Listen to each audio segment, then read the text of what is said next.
I'm going to do, I'm going to say to everybody who's tuning into this latest episode of the Simply Inspired podcast presenting champions, big thank you to all of you for sticking by me this far because today is episode 549, believe it or not, which is very surreal to say, but we're still here hanging in there. And thank you for everyone sticking by me all of this way.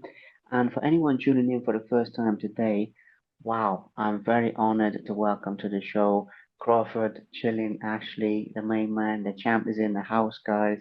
This guy right here really needs no introduction, but he's multiple time British, European, Commonwealth champion, challenged for 3 world titles, shared a ring with over 20 world champions. He was also as an amateur junior ABA champion twice, national schoolboy champion.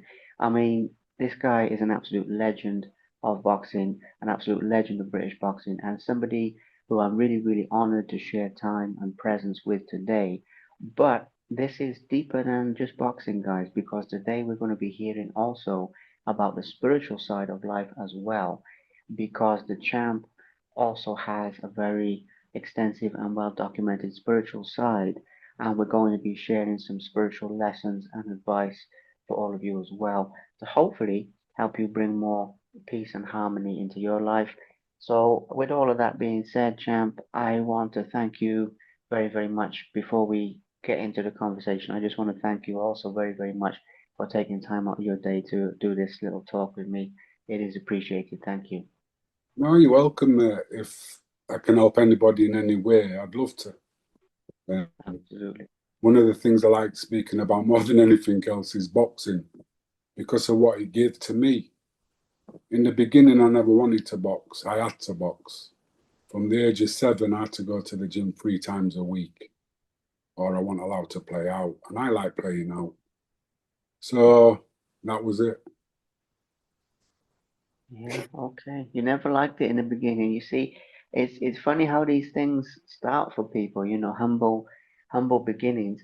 Let's talk about that because, like I said, we'll talk about the boxing side and we'll talk about the spiritual side. But in terms of the boxing side, when was it for you in those very early days, right, that you started to actually love it then? And when did it switch from what you were just saying there, where you had to do it, to when you realized, you know what, I'm actually good at this. I actually want to do something with this. I actually want to take it a bit further, if that makes sense. No, like I said, I had to go. I was 7 and my mate Barry, he was 8. And it became more of a playground. And the best thing I had was really good coaches. I had a guy who was Tommy Bergen. He taught boxing as an art form. It was a ballet. And he'd have us, me and Barry stood at each side of him while sparring was going on. And he'd ask us what we were thinking, what we were seeing. And then we'd tell him. And then when the kid come back to the corner, he'd tell the kid. And then watch what happens. And then he'd say, so what do you think? Is it working? What would you do? And my opinion was valid in the boxing. But when I went to school, my opinion wasn't. Soon as I went into school, I was tortured. And I mean tortured. I'm left-handed, I'm dyslexic. You write with my left hand, I got hit. I write with my right hand, you can't read it, I get hit. So I'm doing my best and I'm getting hit. So then I just stopped doing anything. I just thought, fuck you, I'm doing what I want to do when I want to do it because I'm going to get hit anyway. But when I went boxing, different story. He's talking to me, asking me my opinions, what would I do, and this, that, and the third thing. And I think I was about 9 or 10. I did an exhibition with Barry in front of about 1,000 people. And that was just brilliant. Great day, everything. But I think it was down to my first 2 trainers. Dave Buck, he taught us all the dirty tricks, how to hit on the inside, how to rough them up, how to mess them about. It was brilliant.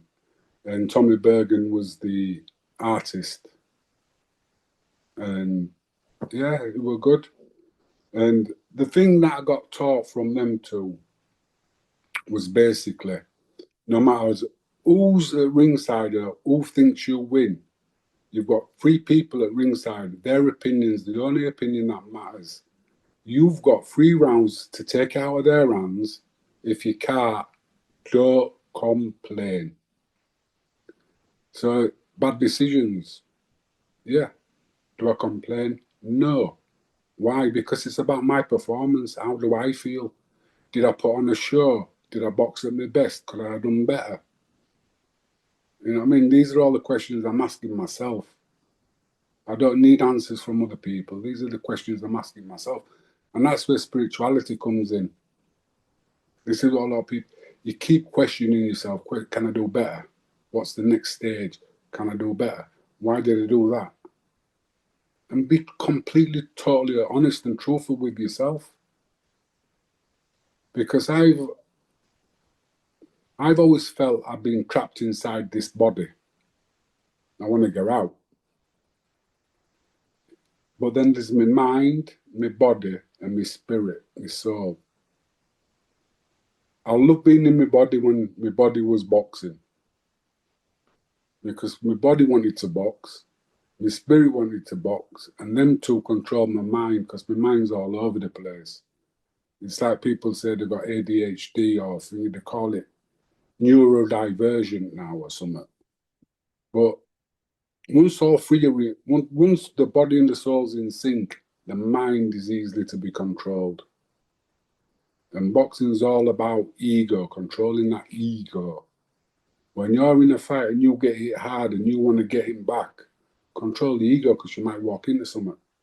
Same as when you've got him hurt, control that ego to finish him because you might get caught. So it's all about, boxing's about control. And once you can control your emotions and your actions, then life becomes so much easier. People said to me, oh, you're cold, you. And I feel every emotion there is. It's my actions you don't see because I don't show it. And it's not about being cold. It's just about being. You know, Yeah. it's fascinating for me because when I retired from boxing, I really kind of like struggled with depression.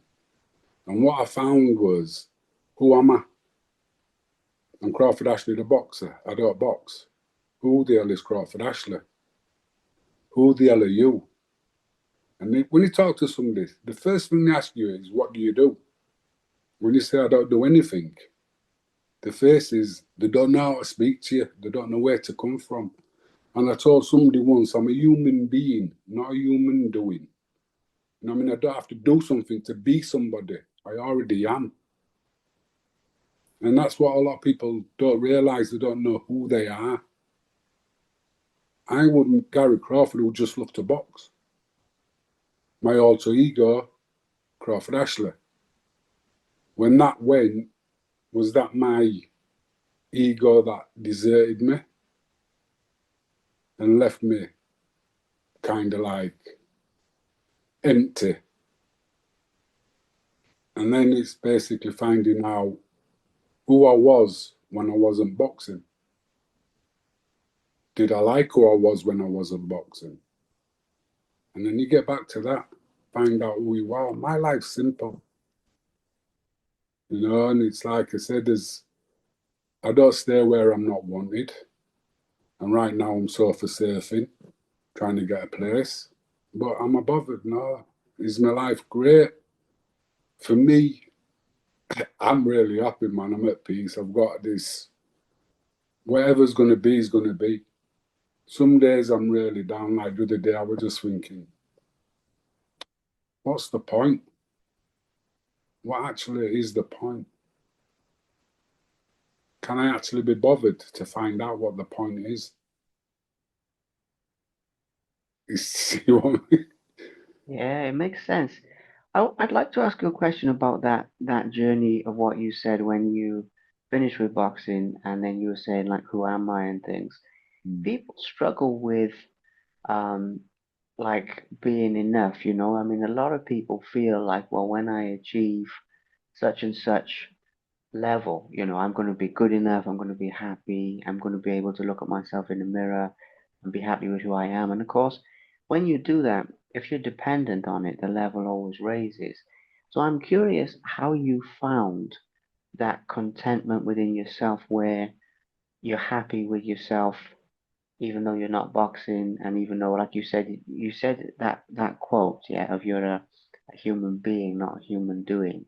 Mm. What was the development of being content just as you are? Because that's something people are searching for all over the world, but you know we struggle to find it because we always think, well, I've got to measure up to something. If that makes sense, where I'm I, going. I understand exactly what you're saying, and I'm gonna. My dad said to me, "I wasted my life." Yeah, and Okay. I'm a deep thinker. And after 2 weeks, I came back to him and I said, "What is a waste of life? Living somebody else's. This life, I've lived my own life by my own rules. Every mistake I've ever made, I own. This is my life. I don't live up to anybody's standards. I live up to my own." Then he said to me, "You never finish anything you start." That only took me about 3 days. And I said, I finished everything I ever started because as soon as I lost enjoyment in it, I stopped doing it. If I don't enjoy doing something, why am I going to do it? Why am I wasting my time doing something I don't enjoy doing? I can't, to me, my head doesn't work like that. I like going for walks.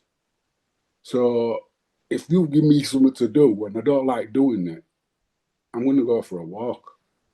And in this society, it's very, very difficult. You know, it's like I can't work because soon as now, what's that thing I can't? I can work and I work bloody hard and I work for nothing if I enjoy doing it. If I don't enjoy doing something, you could pay me £1,000,000 and I wouldn't do it because it's to me, it's not about that. It's about the contentment and about that peace that I've got inside. I can't waste my time doing something that just don't fulfill me. I Like I said, I understand. like walking, I like meditating. I can call it meditating. It's all sitting and doing nothing. It's great. Oh yeah, yeah. I meditate as well, by the way, and it's a very nice feeling to just be at peace. And I try and meditate every day at least, and you know sometimes sitting, but sometimes walking, meditating at the same time. You know, it's special. It's very special. Um, okay, now the other thing with this though is when we're talking about spirituality and boxing, you know, some people listening to this will be fascinated by what appears to be at odds, right? And I think personally I can see past that. But I saw a post recently of yours where you said that you're a pacifist with psychopathic tendencies. I think you said. Can you explain a bit more about that? About the what some people would see as the contrast between, you know, you're a very peaceful guy. I'm sitting with you now. You're very chill, basically. I mean, living up to your name there. But also, obviously, these many years of violence in boxing and all the titles you won. How did the two exist within you in Simple. that sense? Yin and yang. I've always looked at boxing as a martial art. Now, when you look at all the martial artists, the ones who were black belt, 10th Dan, where are they? Are they aggressive? Are they quiet? You look at all the kung fu movies, the kung fu master is just at peace because he's non reactive, because there's nothing that's in front of him that he fears. Anything that's in front he can handle, he can deal with. So I don't waste this time worrying about things that aren't going to materialize. A lot of people live in fear, think somebody's going to do this or do it or do that. And it's like, why? We're not like that. People, there's a few people out there who are bad, but I'd say generally, I've got a lot of faith in people. I don't like crowds because I think idiots appear in crowds and there's a lot of followers. But people in general, are brilliant. You know what I mean? And I think if we're left to our own devices, we'll be a lot happier people. We'd be a lot happier people. You know, there's when you meet somebody who's kind of like struggling or lost, what's your first instinct? To help them. That's your first instinct, is to help. So that's just it. And I just think a lot of people go against the first instinct, and a lot of people nowadays won't even accept help when they need it because it looks like it's a wrong thing. But we're all on this journey. The best one I liked was Lao Tzu. The way that is the way is not the way. And people, the way that, yeah, my way is my way. Your way is your way. You go down your own path because you've got lessons that you, well, not lessons, experiences that are going to grow you. So you need to take down that path because it's a lonely path to finding out who you are, and that's why boxing is it's like a contradiction. I'm on this path. How good am I? What does that mean? It means becoming one with yourself. Once you're at one with yourself, you know who everybody else is because we're all from one. We're not separate. We're all a part of the one. So once I know me, I know you. You know what I mean? Different lives, different things, but I still know who you are because I know me deep down inside. That's why we trust people. That's why sometimes people disappoint us. Not because they've let you down, it's because you've seen a better side to them that they can't even see for themselves. So I just let them be. See you later, mate. I'm spending my time with you because I know there's something better. Not for me, for you. You know, and that's just it. It makes a lot of sense, and I'm fascinated by this, champ, because I'm sitting here listening to um a lot of things that you're saying, the things you're saying about us all being one, that I'm been working on in my own life, right? And I think that we share a lot of philosophy and a lot of similar outlook on things. And I'm surprised. I mean, obviously, I know they call you the spiritual boxer. I mean, I'm pleasantly surprised. If I ever seem like I'm taking it in, that's the reason why. Um, I wanted to ask you as well, when you say about boxing being a martial art and having that outlook on it, is that like, or how did that affect your mindset to going into a fight? Because we're talking about like the present moment, you know? Mm. But then when you book a fight, when you're in your career, you've got, unless it's short notice, you know, you've got these like 6 weeks, 8 weeks, whatever, you know, however long to train for it. How would you not sort of anticipate or live in the future? Because that's another interesting thing about what you're saying is you would have been living in the present all the way through. Whereas I was thinking like if I put myself in your shoes and I was fighting, I would struggle with the build up more than the actual event. I'm curious, like how you handled that aspect of it, you know? That's what I said to anybody who wants to box. The hardest part about boxing is knowing you're going to box.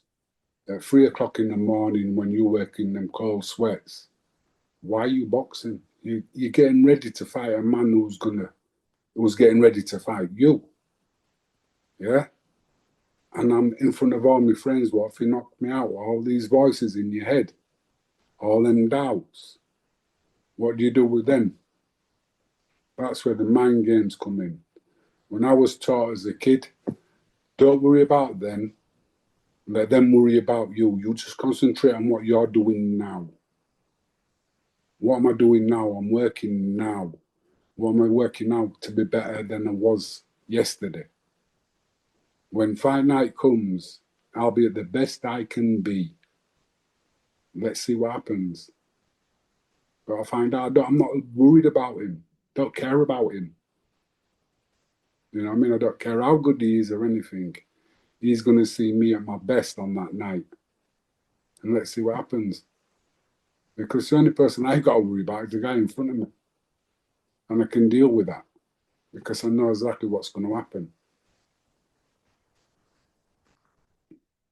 And within the context of what we're talking about here spiritually, you know what you were saying, going all the way back to the first, I think the first answer or the first topic where you said about, you don't have to worry about the judges and you don't have to worry about these three people. You worry about like whether you've given your best and all of Mm. these. You see, I'm listening carefully. There's a lot of wisdom in here. When you say about those things, I'm going to ask you about your proudest moments as a boxer, but from the perspective of the lessons you learned about yourself. So if there's certain titles or certain things you want to mention, I mean, obviously, boxing fans listening to this and other boxers would love to hear about it.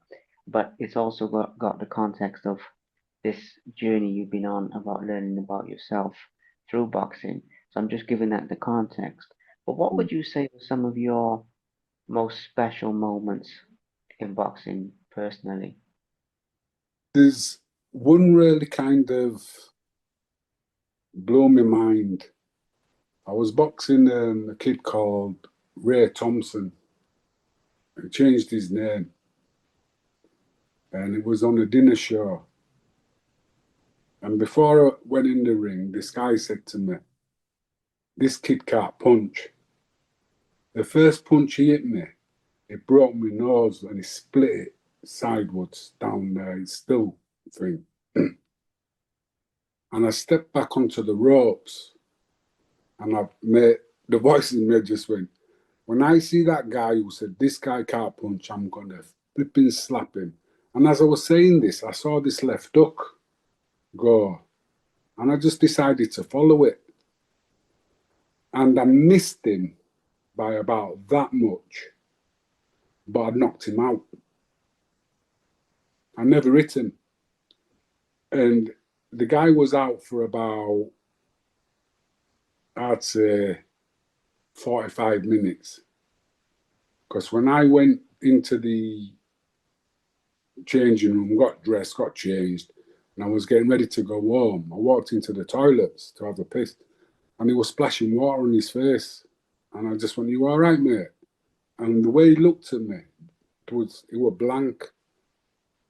And I couldn't understand. I was about that far away from the target, and he was down. And I put that down to the chi, that life force energy that the Chinese talk about. Yeah. Because that punch he hit me with hurt, and I'm on about really hurt. And I think my body went into protection mode and showed me. And like I said, that's when that came out. Boom. That was one of them. And the next one was against a guy called Graziano Raggighini in Germany in front of 12 and a half mad screaming Germans. That was absolutely a brilliant night because the atmosphere before it, you could clear it with a knife. It was horrible. And I was over there with Barney Eastwood, and he said that's been the most hostile environment he's ever walked into. Afterwards, completely different. I'm on about a complete flip from hating me to loving me within 45 minutes. And it was, somebody said, you transform negative energy into positive energy. And that was just by being me. I'd gone out there and put on a show. I lost on a split decision. I wasn't bothered, didn't give a shit. The crowd loved it. And then the next one, the Michael Nunn fight, another one. And that was, for me, I was always told in America, if you're a loser, if you lose, you're just a loser. No, that's bollocks. That's a lie. It's how you lose.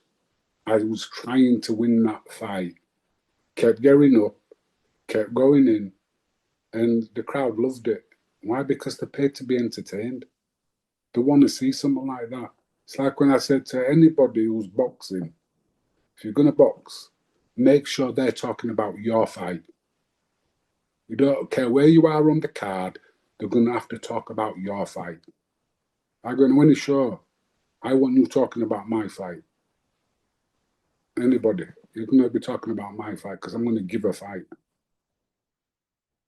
So everybody who I've ever been in the ring with knows something. I've come to win. So you beat me and you take it fair and square. I've come to win. Anyway. That makes a lot of sense. I like the philosophy. I like the way you look at it, and I like the way that is very much like an inner journey for you. You know, like you're testing yourself and you're sort of competing with yourself in a lot of ways. And you know, it's like a like a Ronin or one of those guys like on the road. You know, you're going from place to place and challenging the best guys. I mean, you've got a very good outlook. Going back to the spiritual side for a minute, I'll try and sort of tackle both things here. I don't I don't like labels at all with people, but would you say, do you ever put yourself in a box? I mean, would you say you're like a Buddhist or like a Taoist or like some type of specific thing, or is it just generally the experience of life, like you were saying earlier, of the human being, not the human doing? Or do you kind of gravitate towards any particular system? Because I know people are going to ask that when they watch this, so I have to ask you. The system is like, why do I need to ask permission to talk to the master? Why call him God, call it whatever. My whole philosophy of what I see and my understanding of God is everything that surrounds us. The space between me and you, that's God, because God, it allows us to be. You breathe in God. He's here everywhere and nowhere all at the same time. So I'd call myself, is it agnostic, know oneself. I learn and figure out for myself, because it's like Jesus Christ wasn't a Catholic. You know what I mean? Buddha wasn't a Buddhist. You know what I mean? People just started to think. Jesus was a very spiritual person. That's why he said, don't be like me, be Christ-like. Be kind, be giving, be generous. Be like me, don't follow me. Why are you following me? And it's like, don't follow me because I'm lost and I haven't got a frigging clue where I'm going or what I'm doing. It's true. Do you know what you're doing? Do you know where you're going? You know what I mean? We always doubt ourselves. What am I doing? Spike Milligan said it best. The world's a stage, isn't it? Nobody knows what they're doing. Everybody's making it up. And it's brilliant. Everybody's making it up as they go along. Yeah.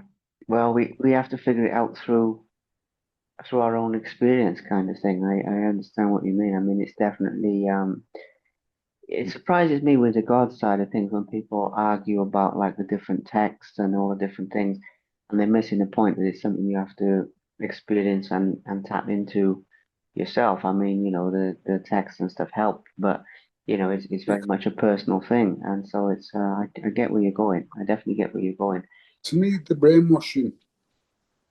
Yeah, If right, the way I look at certain things, and they say the Bible, read the Bible, but everybody has a different interpretation of the Bible. yeah, So how the Bible speaks to you might not speak to somebody else the same way. But didn't God say, give the word? Those who can hear will hear. Those who can't, what? So how I get things from the Bible, like when you go to, I don't want to paraphrase things because it might be all wrong, but my understanding of the Garden of Eden was God gave man free will. And he puts them in a garden and says, you can do whatever you want except touch that tree, from the tree of knowledge. How's that free will? If I can have anything except for that one. But I'm going to take this one.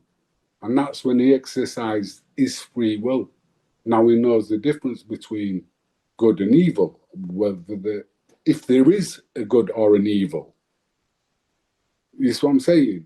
And that's when I believe he opened the gates up and says you're allowed to go out into the world now, because you live by free will. Who says, who took free will away from man? Other men. And the ones who took the free will away from man are in control. They don't live like these people are telling how to live. They live completely different. And why? Because they've got a connection to God. We've all got the connection to God. Or just some of them don't listen. And to listen to God, you've got to quiet that mind down and listen to what the heart says. Because there's a little piece, very small, that connects every single one of us.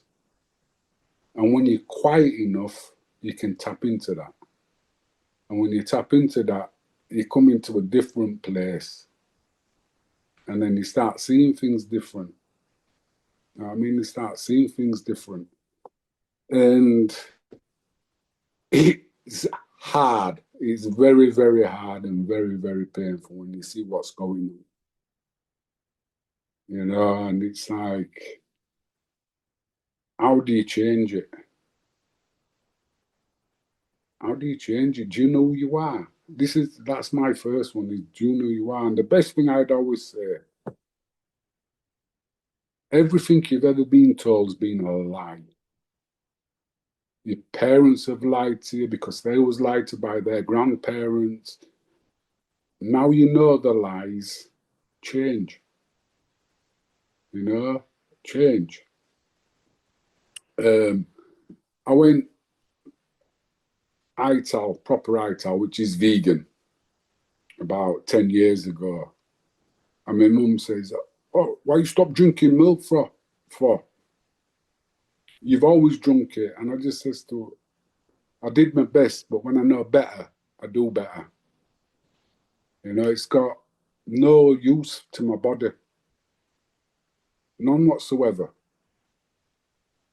So the way I look at life now is I don't want anything to suffer for me to survive. And when you look at the meat industry and the dairy industry, it's fucking disgusting. And we're putting that into our system. And then we wonder why we feel shit. Because you've ingested an animal that's lived in fear all its life. And that poisons the meat. But a lot of people don't see it. They just want cheap, boom, boom, boom. Oh, I was one of them. I'll never stop eating meat. I love it. Then it changed. The taste of it changed. Everything changed. And I just, under the radar. But that's one thing that took a lot of pressure off me when I changed my diet. So if there's anybody out there feeling shit, look at what you're eating. You're serious. Look at what you're eating and look at where it comes from. Now, I like my biscuits. I still eat them. You know what I mean? There's a lot of stuff that processed. I like my pasties. I still have some of them, but it's not the majority of my diet. It's a treat. And it's every now and again, and I like crisps as well. So, people, you've got to have a good life. It's got to be enjoyable. And like I say, I love walking, so I walk everywhere. Best thing I did was buy some good walking boots. Walking is good, mind. I love walking as well because it grounds you in the present moment. But actually, yeah, when I'm walking, we're talking about God and all this. I have some of the best connection, when I'm just walking, and but the diet thing as well. I mean, that's really important because yeah, we are encouraged in this day and age, like you're saying about the meat eating and the milk and all of these. What are your thoughts on like drinking alcohol or drinking coffee and stimulant type, I thing? like my coffee. Yeah, me too. Me too. I got one here somewhere. What about drinking alcohol? Do you drink any alcohol, or is that something you've left?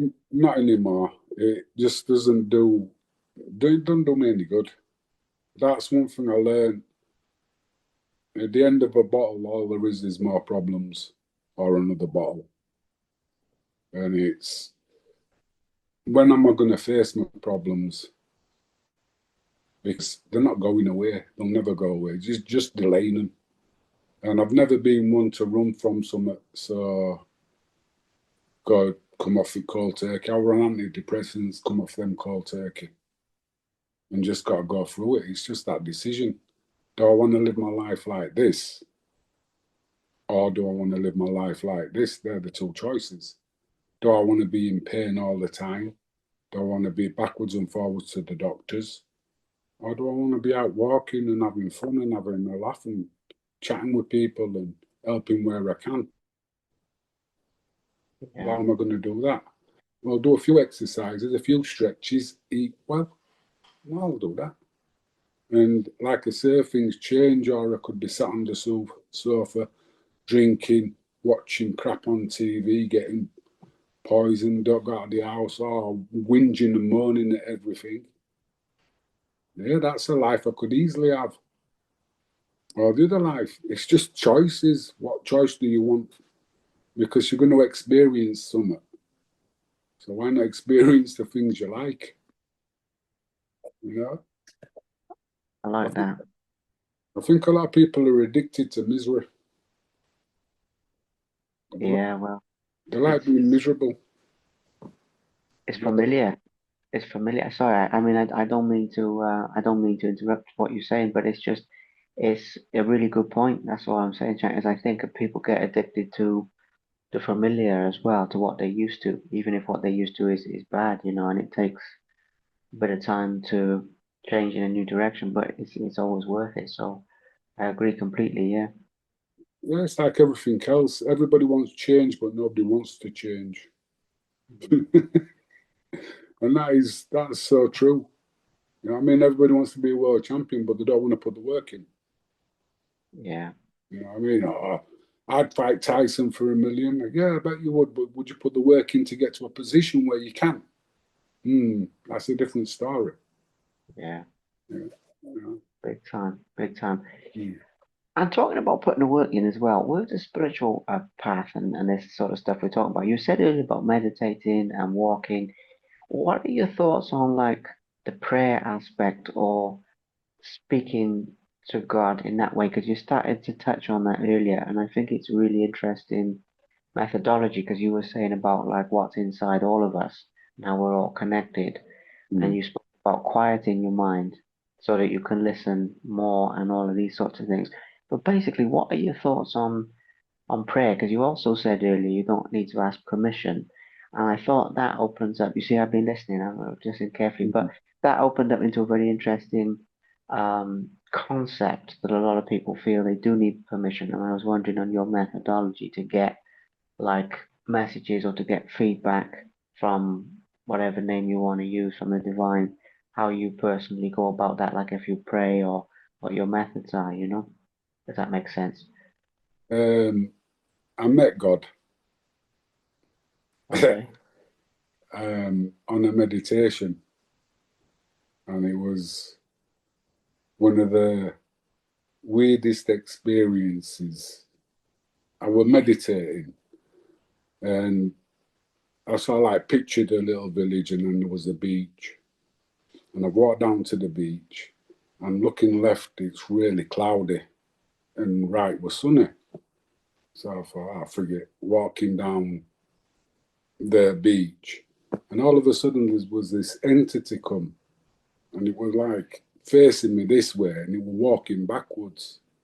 And he said, "Are you sure you want to go this way? Because it's not for you." And I just went, "Yeah." And it shot off that way. And then I just seemed to fly into space. And I was just a pair of eyeballs. You know what I mean? No body, no nothing, a pair of eyeballs. And I were up in like a mountain range. And then I felt this entity there outside of me. And I just had a conversation. And I went, "Oh," I said something about, "Oh, you are a man." And he went, "No, I'm both male and female." Straight away, that was because we all perceive God as male. Yeah. When I said, "Oh, so you are a man?" "No, I'm both male and female, just like you." And then I can't remember much of the conversation, but then I says, because I got told if you ever meet entities on that travel, ask them, "Is Jesus Christ the Son of God?" So asking it, the reply came back, "Yeah, but so are you. You're all my children." And it was like, yeah, that makes sense as well. And then I just said to him about thanking him for the time. I've got time for all my children. Just some don't listen. And then next thing I'm back in my body. And I'm thinking, wait a minute. I need to go back. And this little voice in me had said, "Why? I'm always with you." So that was my little thing of I didn't get any big revelations because I didn't need to ask for them, because this is a journey for me to figure this out. If I get told, what's the point? You know, a little side of me is experiencing my creation in a human existence. Just like you. You're experiencing your creation, which is God, in your experience. What you're creating, you create the world you want. You create the life you want. Sometimes we do it subconsciously. Other times we do it consciously. And I'm one of them where I'll do things subconsciously. And I don't know why I'm doing them. But the lessons I'm learning are valuable, if that makes sense. I'm in this position because I'm in this position. Why? Because all these people who say, anytime you need anywhere, just give me a bell. That's a lie. Don't say that, because it's not. There's one or two, yeah, one or two, no. So you got to have that balance, find out who's who, what's what. Don't listen to people, watch their actions. And it's like, I like people for people. I don't want anything from them. I like your time, great. We'll have a great time. If I don't like your time, see you later, mate. Have a good one. I don't deal with nonsense, basically. You know what I mean? To me, it's all about having a good experience. It's all about having a good laugh. It's all about interacting. If people want to take it down a different path, I'm not interested at all. And it's like you said about that pacifists with psychopathic tendencies. If you want to push it, that's when you'll see what happens. Because I ain't got a problem either way. My psychopath side really loves violence, but the pacifist really loves peace and quiet. And if somebody's interrupting my peace and quiet, that's when the psychopath comes out to get me back to my peace and quiet.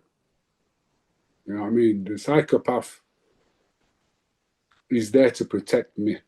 I realise that. He was the only one. I've got loads of different voices and entities. I've had them since I was 4. And that's because I had my mum tell somebody she never ever wanted me. I don't know how it affected me because I was 4 and I was a baby, but it affected me. But I always had these voices that I'll always be all right. Well, let's see how good you are. Yeah, you'll be all right. What's trouble? Let's find out. You know what I mean? So I'm quite happy and at peace with myself because I'm never by myself. I've always got something with me. And like, call it God, guardian angels, whatever. But I've always felt and I've always been looked after. Always. So that's nice. Yeah, that's very nice. I mean, you've always they've always got your back, kind of thing. And I was going to mention as well as one of the last couple of things I want to sort of touch on today is like when you're training people now in boxing, because I think I've seen like you've got a YouTube channel and stuff, and I've seen some of these things, and it mentions little things about like teaching people. Are you also teaching people about these things, about spiritual things and about life while you're teaching them boxing? I mean, if they're willing to listen, does it come into the picture in that way? Not really, but just certain little things that they say like other people's opinions don't matter. And I'll give you an example. I got knocked out by Ola Clemenson. Yeah, it was a bad knockout.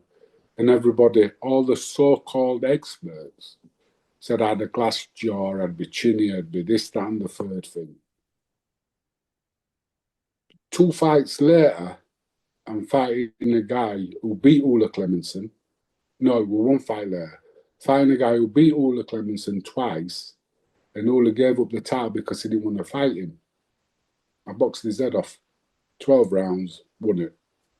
Joe Salavanga. Was it Joe? Yeah. My thing is, if you listen to other people, you'll go nowhere. I made a mistake. I got caught by a banger. What am I supposed to do? I'm in a game where if you make a mistake, I'm going to knock you out. If I make a mistake, I deserve to get knocked out. I won't make the same mistake again because I don't care how strong your chin is. If you get in the right place, you're going to sleep. I knew that as a kid. I made a mistake. I'm not chinny. Went in, like I say, I can't remember which one commentator says, the one thing you liked about me, I don't take my last fight into the ring. So I can have a crap fight, but the next fight won't be crap. It might be brilliant, but the fight after that might be shit. You know what I mean? So it's like, for me, each one's separate. Once it's finished, it's finished. It's over and done with. It's another day. I can't change it. Why am I going back there? I can't change. All I can do is improve and go forward. You know, Well, it's like I yeah, said to you before about some of the mistakes. Some of the mistakes I've made,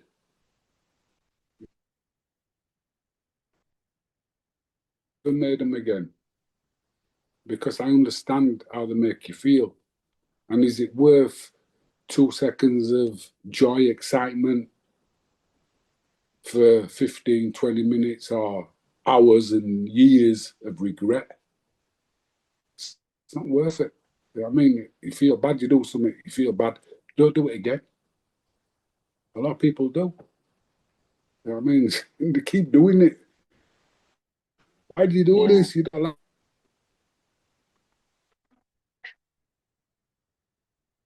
it. Absolutely piss. And then for 2 days you're hungover. But the following week you do it again. That don't make no sense to me, mate.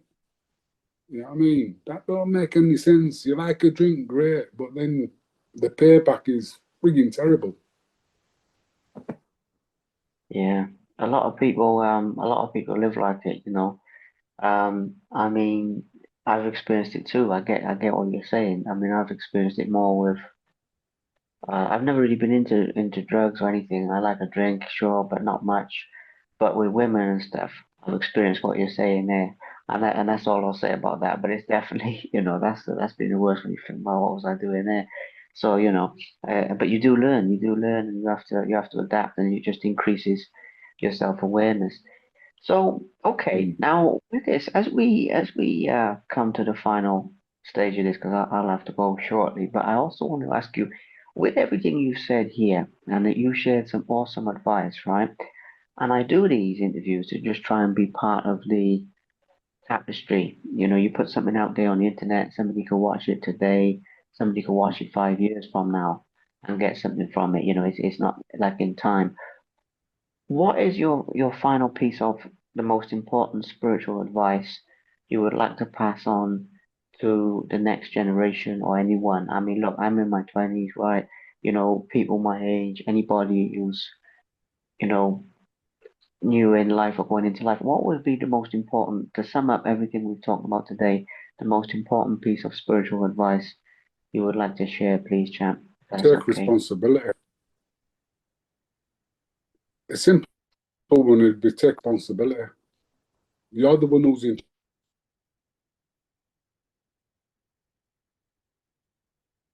his opinion matter to you.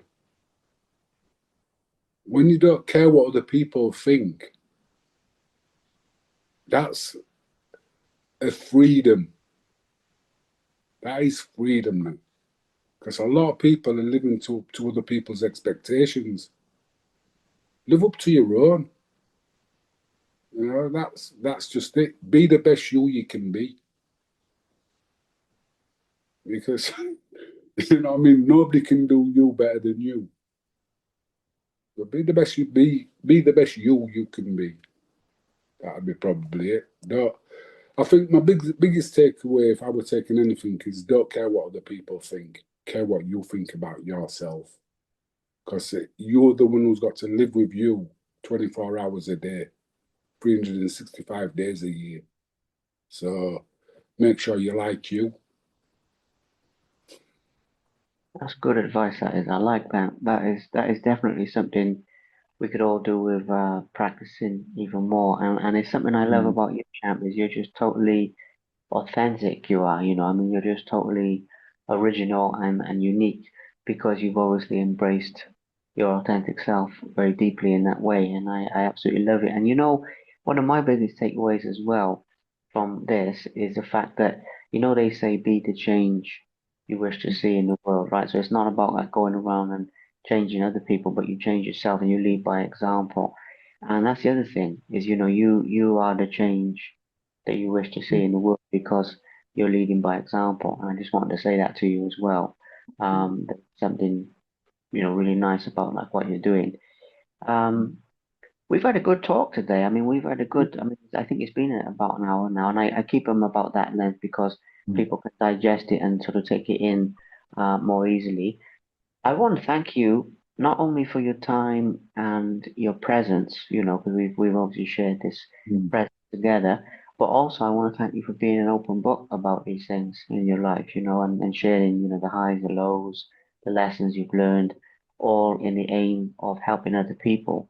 mm. I really appreciate that. So I'm going to say thank you very much for those Oh, things. thank you for letting me share them.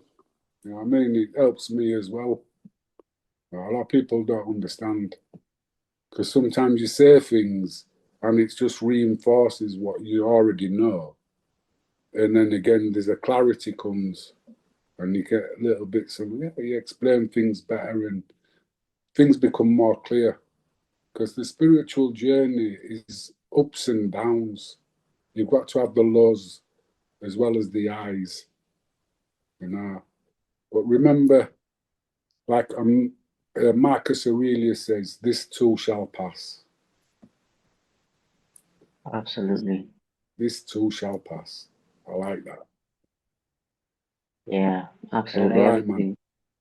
Everything changes, everything passes. Yeah, well, thank you very, very, very much, champ. It's been an absolute pleasure. And I tell you what, um, I knew it would be good, this Mm, interview.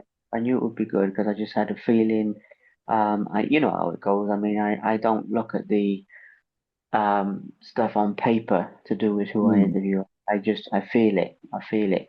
And I knew I had Yeah. to speak to you, and it makes sense now. But even so, it's even better than what I thought it would be. So thank you so much, and I'll send this to you as well. By the way, I'll send this to you Yeah, when I thank you. release. So you can use it anywhere. But yeah, you have a great day. Enjoy and Well done. enjoy that contentment that you've earned. You know, you've earned it through practice. And Yeah. yeah, thank you, man. Thank you. It's been absolute joy talking with you. You're So welcome. Yeah, I've enjoyed it myself. So if you ever need to do it again, talk about something different. Is the earth round or flat? I've got one. I've got my own theory on that one. But yeah, good for there's you. loads. Yeah. Okay, okay. Oh yeah, there's loads more to talk about. I mean, today Mm. we've given people an overview. Yeah, And it you know, just we depends on. say that again. Sorry, say that again. Mm. Right, just then is if your viewers want to know anything else, you can always do something else on that subject. Absolutely, You know. absolutely. Well, yeah, like a part two or something. 100%. Yeah. Let's see Mm. how it goes, where the flow takes us. But Because I think that's cool yeah. because you have a lot more insights even than what we've Mm. heard today. So yeah, absolutely. We'll keep in touch, and I like the idea of that. I like the idea of that, Right. mate. Yeah. All right Right. then. Take Speak to care of yourself. Speak you. soon. All right. Bye. Bye. Thank you.